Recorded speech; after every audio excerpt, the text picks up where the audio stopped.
Hello बच्चों, तो आज के इस वीडियो में हम अनुपात को प्रतिशत में बदलना सीखने वाले हैं।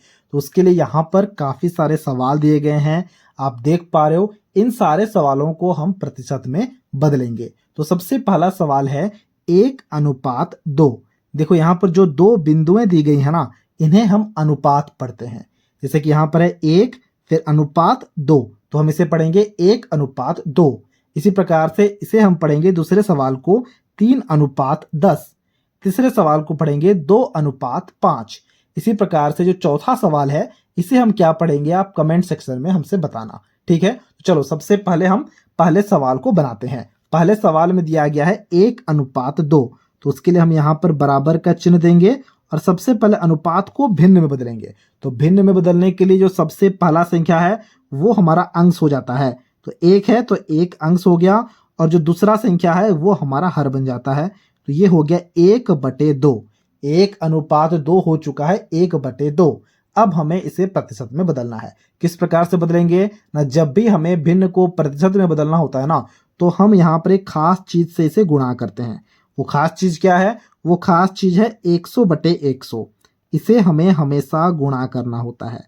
अब किसी किसी वीडियो में आपको सिर्फ और सिर्फ 100 से गुणा करना सिखाया जाएगा, लेकिन हम 100 से गुणा नहीं करेंगे, वो गलत होता है। क्यों? क्योंकि अगर हम 100 से गुणा करेंगे तो ये 1:2 के बराबर नहीं होगा। बात समझ पा रहे हो? और अगर हम 100/100 से गुणा करेंगे ना, देखो 100 आपस में कट गया तो सिर्फ और सिर्फ 1 बचा।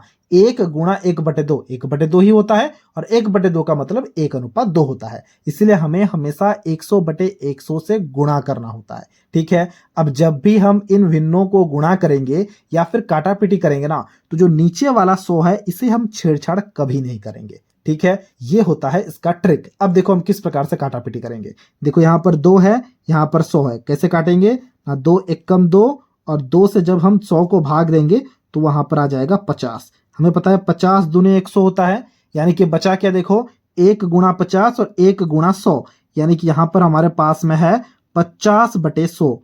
तो हम यहाँ पर लिखेंगे 50/100, और 50/100 का मतलब होगा 50%। तो हम यहाँ पे लिखेंगे 50%, यानी कि जो बटा 100 है ना, वो हमारा प्रतिशत में बदल जाता है। देखो यहाँ पर बटा है और 100 है, तो ये जो बटा और 100 है वो प्रतिशत में बदल गया। तो 1:2 का प्रतिशत में बदलना हो गया 50%। बात समझ पा रहे हो? इसी प्रकार से दूसरे सवाल को बनाएंगे। दूसरे सवाल में लिखा गया 3:10, तो उसके लिए हम यहाँ पर बराबर का चिन्ह देंगे। देखो जरा ध्यान से, तो हमने यहाँ पर एक बराबर का चिन्ह दिया। 3:10 लिखा गया है, तो हमने 3/10 लिखा, क्योंकि हमने अभी अभी सीखा है कि जो भी पहला संख्या होता है वो और दूसरा संख्या हर बन जाता है।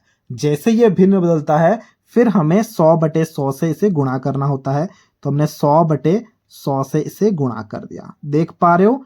काफी अच्छे से समझ भी पा रहे होगे। अब हमें काटापीटी करना है। देखो 10 एकम 10, और 10 गुणा 10 होता है 100। ठीक है, और कुछ कट रहा है? और कुछ भी नहीं कट रहा है। देखो काटापीटी में हमें नीचे वाले 100 को नहीं मिलाना है, यानी कि नीचे वाले 100 को काटापीटी में नहीं लेना है। ठीक है, तो यहाँ पर क्या बना? देखो तो यहाँ पर बना है 3 गुणा 10 यानी कि 30, और यहाँ पर बना है /100, तो /100 हमने लिखा। और /100 के जगह में प्रतिशत लिख देना है, यानी कि ऊपर में 30 है तो हमने 30 का 30 लिखा, और जो यहाँ पर बटा है और 100 है उसके जगह में हमने प्रतिशत लिख दिया।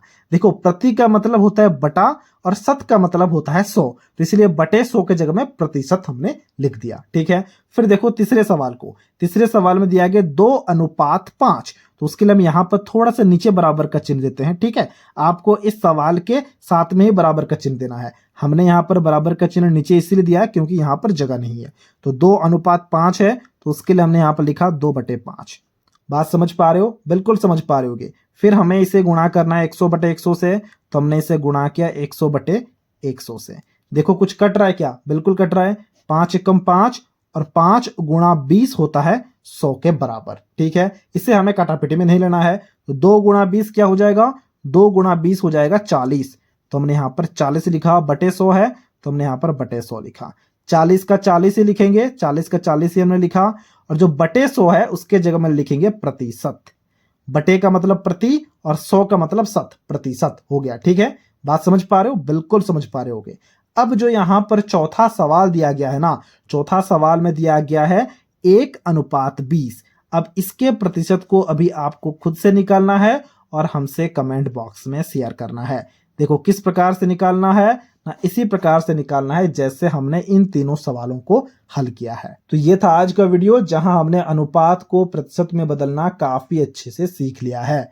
तो अगर आपको ये वीडियो अच्छा लगा है तो इस वीडियो को एक लाइक जरूर कर देना और कुछ इसी प्रकार के वीडियोस को देखने के लिए आप हमारे चैनल को भी सब्सक्राइब कर सकते हो।